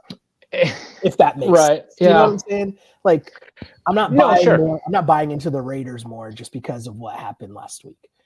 Because I also got to watch like their ending last week and know that they don't really know what they're doing. And Antonio Pierce is out here trying. That was Gerard Mayo. Did I mess that up? Who was trying to kick the 60 goal? Or did Gerard Mayo was out here kicking, with your boy Joey Sly, who couldn't make a 27-yarder earlier in the game. Yeah. This is going to go Antonio Pierce. The thing with Antonio Pierce was just he called the timeout, right? Yeah, just they totally lost, right? Did he call the timeout to think about it and was just like, you know what? Yeah, I still don't know what I'm doing. It's just a tough spot. Tough spot where I can't be on the Raiders. I need to be talked into taking here, even though this is like a big number and I get it. It's just I know what you're gonna say. Part of what you're going to say is Baker ball. What? You don't really like Baker when he's laying all these points. Baker as a heavy favorite here. I don't like Baker when like things are going well. I don't like Baker when he's hobbling around. Like, I thought his leg was toast last week. Like, I was surprised he came back in that game. I'm going to say 4 teams, because I think you mentioned all 4 in your intro there. All kind of have, and it's so weird because this is the NFL. This is all you need to know about the NFL. How are the Chiefs, Panthers, Raiders, and Buccaneers all related? They've all kind of played each other recently, right? It's like Chiefs, Bucs, overtime game. Chiefs, Panthers, like 3-point game, last second win by the Chiefs. Chiefs, Raiders, late win there by like 1 or 2 points, or whatever it was, right? And then Buccaneers go to Carolina. Guess what? We're headed to overtime. So I just don't know how, if any of these combinations warrant laying 6.5 or 7 points, which is where the number was earlier in the week. So when it was 7, when it opened on 7, guess who was gleeful? First bet I made all week. Raiders plus 7, like, I'll see what happens, right? Like I'll go from there.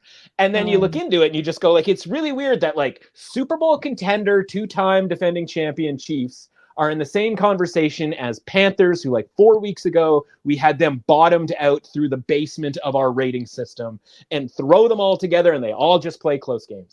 It's like, yeah, welcome to the bleeping NFL. Right? Like it's just how it's supposed to work. And so I don't know how like hobbled Baker Mayfield, like all of a sudden he's just fine and he's going to have, sort of best game possible next week. Like, is he going to play to a high rating? And that's where the Buccaneers are at right now. They're at an average to above average team. They are strictly in the category right now of, wait a minute, why is this team favored by 6.5 or 7 points?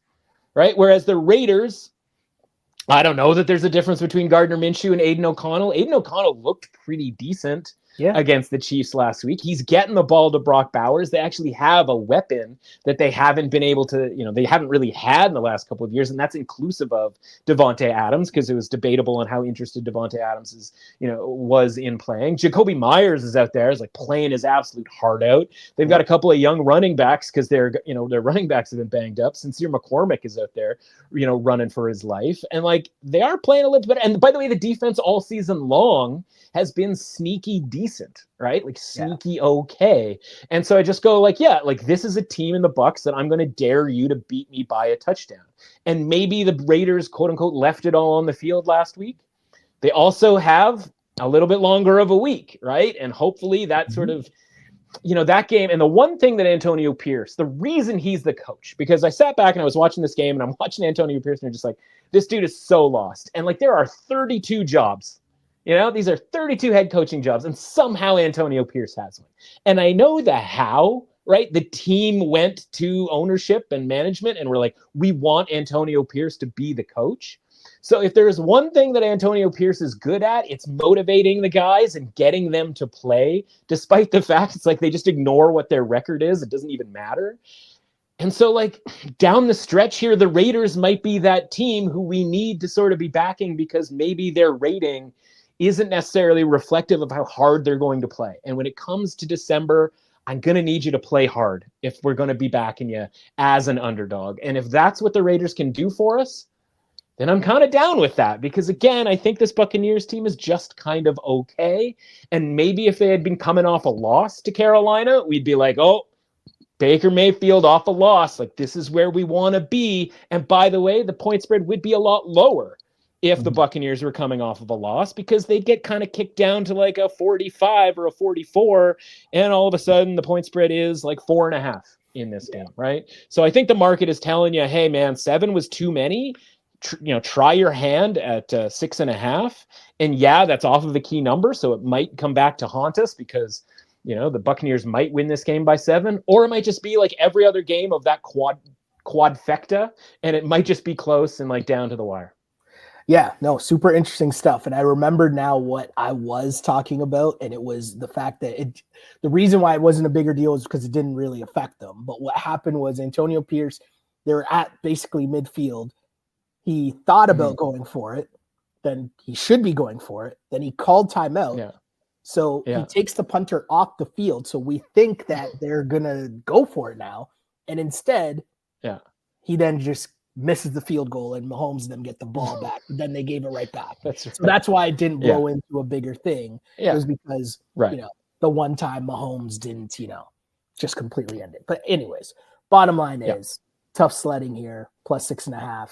Pick has been switched to the Vegas Raiders getting points here. Maybe I was just delaying this, but we're moving to our next game, which is the Bears at the Niners. Let's go. Niners favored by 4.5 points. And I got to say off the top end here, I'm on the Chicago Bears plus 4.5. And it's funny that these two teams are meeting, because there might not be two other fan bases watching football right now that are as dejected about what they've seen recently from their teams. There's some others for sure. Yeah. I'm just saying these are definitely in the top two, right? Whatever the Bears did to end that game on Thanksgiving, I still need an explanation. Caleb, I still don't trust, because he blatantly not take any accountability at all for the fact that he could have called timeout at any point and didn't. Yep. Story for him. The Niners season from hell, as everyone's calling it, just continues to rupture. But the thing I would like to say to everybody, there are idiots that are saying they shouldn't have played Christian McCaffrey in that game. He is a football player. He has sat out a bunch of weeks over and over again this season. Of course he was going to play. And in case you weren't watching the game, he was doing pretty well in the game as well. He was the reason that they were possibly going to cover and or win that game. Yeah, of course. It's not like they don't have any more games. Like this is it. It's like there's no games to just kick away and like play, carry him around with kid gloves or handle him with kid gloves, and there's no more Germany's to go to, right? It's just like this is it. You got to be able to play in these games. And the snow is supposed to help Christian McCaffrey in this game because, like, yes, there's slippage and stuff like that, but like players want, most injuries happen because the foot gets stuck in the ground in the artificial turf, and there is no give. The good news is it's why, like, as an adult, I played snow football until I was like 32 or 33 on, the day after Christmas, because like we'd be out there and you just get tackled in the snow and it's just a delightful time, right? Like there was less chance of injury than if I'm out there trying to make cuts on artificial turf and my ACL is going left and my body's going right, right? And so he ends up getting hurt because, you know what? That was going to happen inevitably. And I think 49ers fan, in general, not yourself, forgets that the reason that you even got Christian McCaffrey in the first place is because my man could not stay healthy in Carolina. Correct. So it was like being honest, when they traded for him, I was like, I don't know about this. Totally. We probably had that conversation on the pod. Yeah. And then it's like you got a full season essentially out of him.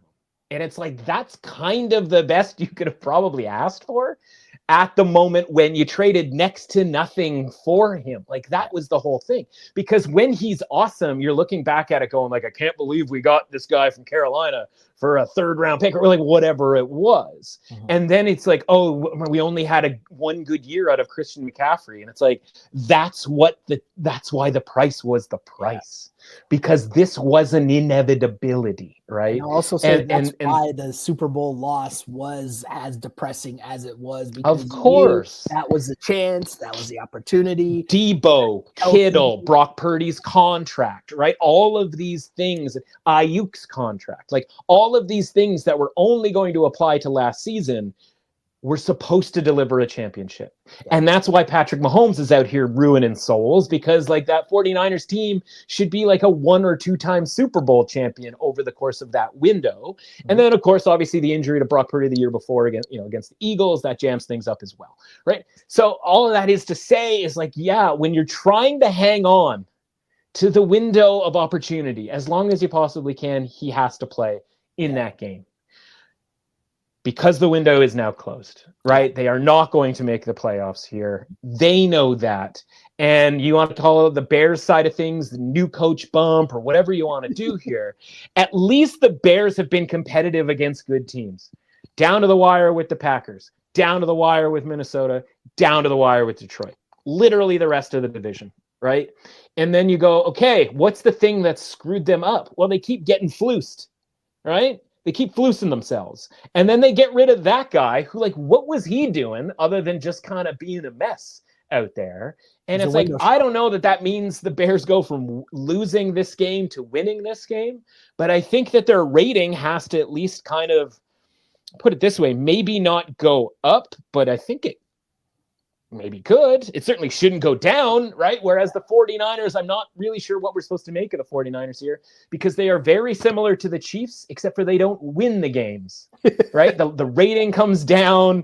You go like, we should probably be betting against the 49ers. And instead of like pulling off the victory while not covering as a favorite, they just lose. Right. And so I think the Bears can win this game because the offense has been playing better.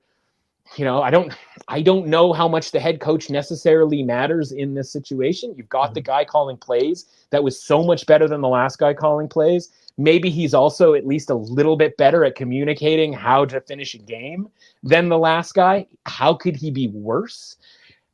I think there is hope for the Bears, right? I think that's kind of the thing where you talk about the idea of two teams being disappointed.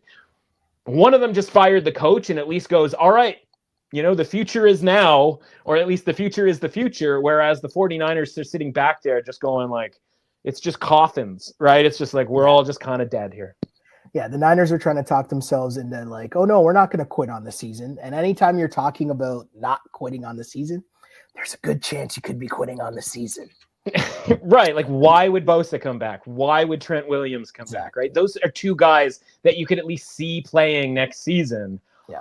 I don't see that for Christian McCaffrey. Right. And so that's why Christian McCaffrey has to play last week, because I don't think it's going to, once the next injury, and again, it just happened, but at the time last week, it's like the next injury is kind of the last injury for Christian McCaffrey, whereas Bosa and Williams, and like Williams is an older guy, don't get me wrong, but like those guys can play late in their career. Yeah. Super stellar running backs are not necessarily super stellar past the age that Christian McCaffrey is, or certainly not the beat up body age that is Christian McCaffrey right now. Yeah, tough times in Niners land for sure, but they will be back. They will be back. Two teams that I don't know if they will be back, the Saints and the Giants. The Saints are 4.5-point road favorites. That alone would have me taking the home team, the home dogs, no matter who it was. And in this case, it's the Giants, who are not a very good team, but the Giants are coming off of a lot of rest because they played on Thanksgiving. And they need it because they did not play well on Thanksgiving. And even still, though, I will take them with the 4.5 points just because I feel like if it is Drew Lock, who we did see, and I wasn't expecting Drew Lock's music, and I kind of like lost track of the day. And when I turned it on, I was like, oh, wait, Drew Lock. Hey, wasn't expecting that. Yeah, it's happening. Yeah. I feel like with the full week of Drew Lock, maybe we get something here. And on the flip side, we talked about the Saints being able to put up points when Taysom Hill is involved, and Taysom Hill is no longer involved. So the little bit that I might have liked the Saints, which using little, yes, that's right. Good. So give me the points with the home dogs here at over a field goal at 4.5. Yeah, I'm gonna take the points. Yeah, we're always kind of looking for like the little trigger, right? And it's like the player that isn't the quarterback that we think matters more than the market necessarily thinks. And we sort of pinpointed that with the Saints and Taysom Hill. And then he goes down. It looked like it might be like a concussion. And then it's like he's getting carried off or carted off the field. And you're like, what? And it's like, oh yeah, ACL. He's done for the year. And you're like, wow. And then you're reminded that Taysom Hill is 35 years old. Yeah. And you're like, to our conversation about Christian McCaffrey, it's like a 35-year-old tight end / running back / quarterback, right? That it's like, probably wasn't a ton of time left for that either, right? And so the problem is, again, this stupid season and the season timing that we talk about, right? Where it's like, man, I would love to fade the Saints coming off of all of that. And it's like, who's their opponent? It's like, oh, I'm sorry, it's the Giants. Oh, the one team who we can definitively pinpoint should be and might be trying to lose football games. Correct.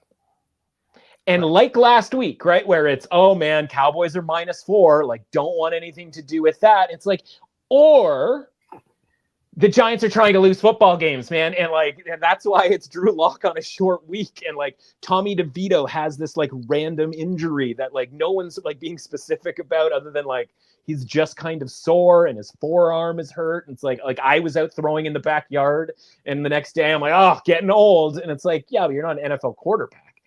And then, they announced today, like you said, Drew Lock back in the mix here. And like, yeah, there are only so many points you can sort of lay with the Saints. But again, what happens in that game against the Cowboys? Literally the best defensive player on the Giants, Dexter Lawrence, out for the year with a torn triceps, something like that. And you're just like, yeah, perfect for the Giants for what they want to do. But how am I supposed to bet Saints at Giants? And the answer is you're probably just supposed to take the Saints here, man, because the Giants are terrible at home at the best of times, right? We already know the motivation for them winning games is not particularly high. The only way that they scored against the Cowboys, at least from a touchdown perspective, was Drew Lock's legs. Yeah. Right? Just getting loose and running for 30-yard touchdowns and 10-yard touchdowns. Like, talk about like not replicable scenarios. And so you just go like, why would I take 4.5 points here with the Giants? Like, thinking that they're going to keep this game close when, like, I'm sure we've done that a dozen times over the last 3 years. And then we watch the game and it's like 30-7, like for the Saints. And it's like, okay, like Saints shouldn't be the play because it shouldn't be Saints favored on the road, like yada, yada, yada. But it's the Giants, man. And like the Giants break all the quote unquote rules. But at least we can see that coming because we know the defense is going to be bad. Their best player is out. And fundamentally, they should not be trying to win any football games. And nothing about their play calling against the Cowboys was like, here comes like the play, like the deep recesses of the playbook. It's just like, yeah, vanilla type stuff here. Drew Lock just trying to force balls into places, yada, yada, yada. I mean, can't you just get by here if you're the Saints by just running all game, right? Whether I know it's not Taysom Hill, but like, isn't Alvin Kamara at the very least just win you this game? Because it's not like the Saints have any reason not to try to win games, right? They're sort of low. Like, the division leader is 6-6 in the NFC South. Mm-hmm. It sucks because you're like, why did I do this? But then it'd be even worse when you're sitting there going like, why did I bet on the Giants to do anything? Because they're not trying to win football games, and nor should they. The pick has been changed. I mean, talking me out of the Giants after remembering having a few beverages and a nice Thanksgiving dinner on Thursday and watching the Giants literally do nothing. Yeah, that was a memory. I just had it. It happened.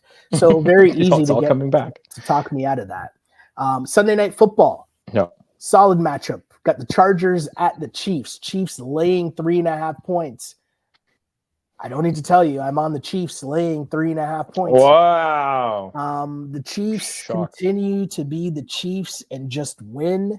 And I mean, this is not boding well for their championship hopes, in my opinion here, because you're just getting way too many breaks. And at some point that has to stop.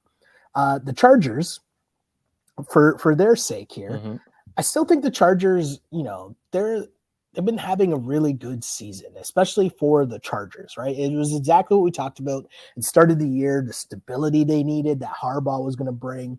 And the fact that Herbert has been able to do what he's doing this season with, McConkey as his number one receiver. And, they're looking okay. Dobbins is now out. And, our sweet boy JK. Yeah, that might be trouble for their running game. But at the same time here, I'm on the Chiefs. I'm laying the points with the Chiefs. You won't be surprised at that at all, I know. I am a little bit, just because I thought you might be like, all right, like, fine, I relent. I'll take the Chargers plus the 3.5, plus the 4, right? Because it is sort of veering in between 3.5 and 4, right? Yeah. It's minus 3.5, minus 118 in one spot. So I will sort of, let you get away with the 3.5 here. I'm always policing the number, of course, for you.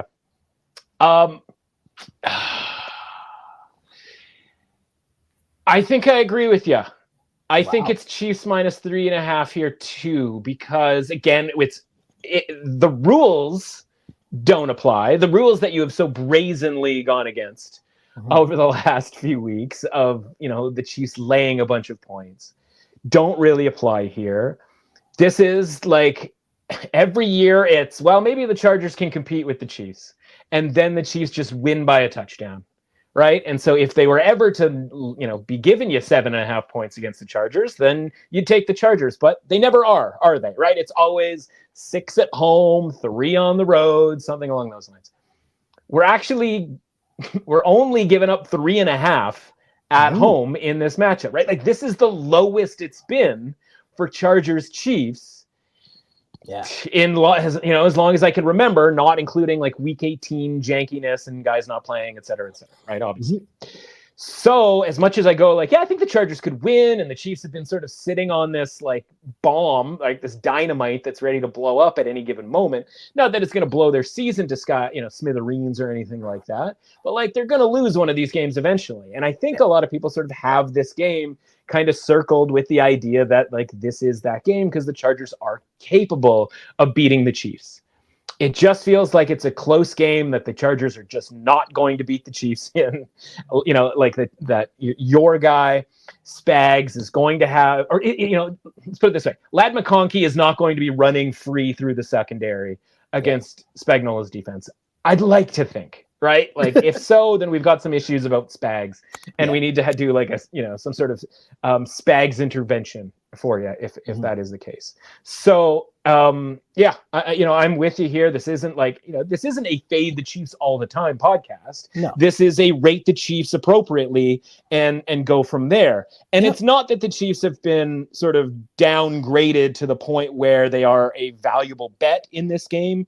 It is really just more matchup centric where honestly, the Chargers rating getting a little high, right? We just talked about the idea they probably shouldn't have won that game against Atlanta last week. And if they don't, the numbers probably, let's take a look here. The numbers probably, it was 4.5 going into last week. Yeah. If the Chargers lose that game, is it not 4.5, 5, something along those lines? Definitely. So again, now that 3.5 is kind of available here, I'll tip my cap if the Chargers win this game outright on Sunday night. Yeah. And again, I think there's a little bit of value here on the Chiefs. And honestly, if the number keeps dropping and, maybe we get a flat -3.5, maybe there's a 3 that comes, into play here. Who knows? The only thing that I'm concerned about, it's the same thing I'm always kind of concerned about with regards to the Chiefs, right? It's the offensive tackle play. Yeah. Max Crosby's in the backfield constantly against Patrick Mahomes. Khalil Mack can be in the backfield, right? Bosa can be in the backfield. Tuli Tuialotopulopoulou 222. Did I get that right? Can be in the back. Can be in the backfield, pretty frequently. We'll see. I don't know, but I just think like this is the best price that you're ever going to get on a Chiefs home game against the Chargers, and that's I think where kind of the value lies here. Even if it means that we're rating the Chiefs the same way that we've been rating them the last 6 games where they haven't covered a point spread. No, I got you. I understand. And, this is a classic matchup. I feel like these guys play on Sunday Night Football every single year. Every single season, I feel like this is a prime there's a primetime game. Yeah, definitely a primetime game one way or another. One more game on the sched for us, which coincidentally enough is Monday Night Football. And you got the Bengals at the Cowboys here. And the Cowboys, a solid showing for them. I feel like Mike McCarthy was feeling himself, like he saved his job or something, all just because they beat the Giants. Like, who knew? Meanwhile, the Bengals are out here giving up 400 yards to Russell Wilson. And, here's the thing. We know the Bengals are going to put up points. I think I said last week, I'm just unsure that Russ can put up the points. And you said, you nailed it. You said it's not about Russ. It's about the defense who, Bengals defense has let everybody get points. Stinky doo-doo. Now, does that apply to Cooper Rush and the Dallas Cowboys? We shall find out. But I noticed the control room didn't change the pick yet. I was going to say, give me the pick. I didn't realize that. The nation is waiting. Right. The anticipation building. What I was going to say here, because I was going to hit my point was, I need to see Cooper Rush and the Cowboys put up the points and match Burrow and Chase and T. Higgins and just everything that, the Bengals offense has been able to do. 5 is an ugly number. That's right in the Vegas zone. I don't like it, and I obviously don't like laying 5 points on the road, but the Cowboys putting up one good performance at home against the Giants isn't going to sway me off thinking the Cowboys are trash. Right. And it's a supposed to do situation, right? Like when the other team, i.e. the Giants, is not actively trying to win football games, you shouldn't get credit for something you're supposed to do. Correct. And we got to the point with the Cowboys where all they did was get blown out at home by decent teams that is like, oh, they won a game. Like there should maybe be some sort of like Dallas Fort Worth area parade because they won a game at home. Yeah. And by the way, they needed to throw the ball to Brandon Cooks fresh off the IR on third down on a throw that, like, in a lot of cases probably does not get completed just to seal that game up. Like, lost in all of it was that the Cowboys were this close to punting it back to the Giants and Drew Lock, and we would have had really one of the more entertaining final drives on in Thanksgiving history, just from the sheer absurdity of Drew Lock being like, all right, let's see what we can do here, baby. Yeah. But we didn't, right? Because Brandon Cooks had to go and make the catch like a jerk.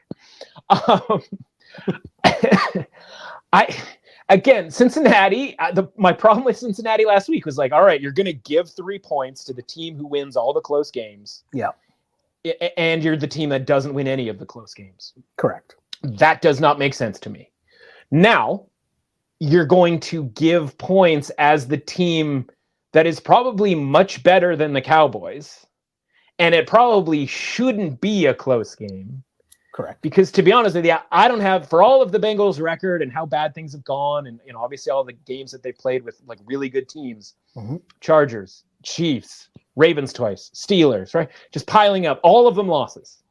None of those teams were the Dallas Cowboys. Correct. Right? Like, this is the get right spot, right? Like, you go, like, on the road. It's like, so what if it's on the road at Dallas, right? Like, what am I afraid of about the Dallas Cowboys on the road?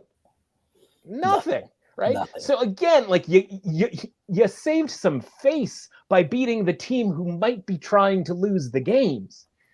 But Joe Burrow is not about that, right? He is not about trying to lose the games, and you will have to drag him, Jamar Chase, and T. Higgins, like all these guys, you have to physically drag them off the field and literally replace them with Simpsons characters in order for the Bengals to try to win this game. Right? Which is essentially what is happening on Monday Night Football from a television perspective, if you want that type of action. So I just look at it and I go, like, yeah, like the Cowboys feeling good about the last 2 games, I guess. But again, I watched those 2 games and I go, like, I'm still not seeing anything that I need to get sort of worried about as far as being a good team taking on the Cowboys. I still think the Bengals are a good team. So, yeah, it is only 5 points. If we're sort of talking about the Cowboys rated in the same way that they were, last week going in against the Giants, then this line is 6.8, right? Which means like closer to 7. And the look-ahead line was 6. So how did we get to 5? Well, the Bengals lost to the Steelers. Again, no surprise there. I didn't even include the Eagles in that list of teams that the Bengals have lost to, where they keep playing good teams. Like, this is the relief. This is the sweet relief for the Bengals to just be able to go to Dallas on Monday Night Football, prime time. Like, this isn't some crappy 1:00 game where nobody's going to be paying attention, right? This is the chance to just beat the hell out of a team that you are much better than. And, like, that suits them more than, like, let's play a close game and hope we can get a W. This is like, let's get that win before we go and we play another, probably good team. I guess they play Tennessee next week. So, like, they can get a couple of wins here just by showing up. Cleveland on a Thursday night at home. Like, that'll be interesting. But, this is just, this is a spot where Cincinnati is going to be like, oh, yeah, this is what it's like to play a team that just isn't very good. What a kind of change of pace that this is. Yes. Crazy stuff indeed. Yeah. Wow. Crazy Fun. Stuff indeed. A crap team. How about them Cowboys indeed, as a great way to wrap up week 14, as of course things are really picking up here in the NFL as we get closer and closer to playoff matchups, teams starting to get ready for Cancun and everything else in between. But before we get there, my friend, where can the people find you online to get all of the information and education they so crave? Yeah, substack.com/@mrusauthentic. You can follow me at mrusauthentic on Twitter/X. Just go to Substack, the app, go to the App Store, download the app. You can go to the website, substack.com. The window, sports betting, should pop right up. And like I said, X/Twitter @mrusauthentic. Not hard to find, guys. Not hard to find. We got bowl season coming up. That's going to be fun in the college football realm. And of course, we're going to close the season strong here. And then obviously NFL playoffs around the corner with individual game previews, sides, totals, props, anytime touchdowns, all those good things for every game in the playoffs. You don't want to miss out on those because we go hard for every individual NFL playoff game so that you have more than enough stuff to have action on. And most of the time it goes really, really well. I like it. I like it a lot. That wraps up week 14. And I know people might be hearing this either late Wednesday night or maybe early Thursday morning. But at the time that we are recording this, it is still December 4th. And December 4th to me is the 55th birthday of one Sean Carter, also known as Jay-Z, also known as Beyonce's husband. But with that said, you could have been anywhere in the world, but you chose to be here with us, and we appreciate that. That's a Jay-Z line for you. You can find me on Twitter at Shell Alexander or on Instagram at Shell Alexander. And like I always say, I used to pray for times like this to rhyme like this. This is the Clutch Picks Betting Podcast, as always, unpolished and unapologetic. Until next time, see ya.